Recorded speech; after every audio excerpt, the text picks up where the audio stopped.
দোস্ত ওই যে দেখ ডাব খাওয়াবি? তুই বন্ধু মানুষ ডাব খাইতে চাইছস, তোরে খাওয়াবো না খাওয়াবো করে, চল। ওই আঙ্কেল ডাব দেন তো। এ ভাই ভালো ডাব আছে? ভালো মানি সব ডাবই তো ভালো।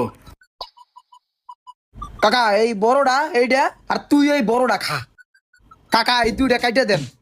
ডাব খাইবা, ডাবের দাম জানো? কত? এক একটা 250 টাকা করে পড়বো। খাইবা কাটমু? খাইলাম না ডাব, আইছে 250 টাকা। ডাব এই যে খাইতে হবে এমন কোনো কথা আছে? হাতির জিলের পানি খামু। কাকা এই ডাব চুরি করে খাইলে কোনো টাকাই লাগতো না, এই জায়গায় আপনি 50 টাকা করেন আর 250 টাকা কি লিখে? খাওয়াস না দোস্ত, খাইতে মন চাইতেছে, খাওয়া। কি মুসিবত, জীবন যুদ্ধে মনে হয় হেরে গেলাম। দেন দুইটা দেন। যে দুইটা দেখাইছো এই দুইটা তোমরা খাইতে পারতা না, কষি দেখা দিমু দুইটা। দেন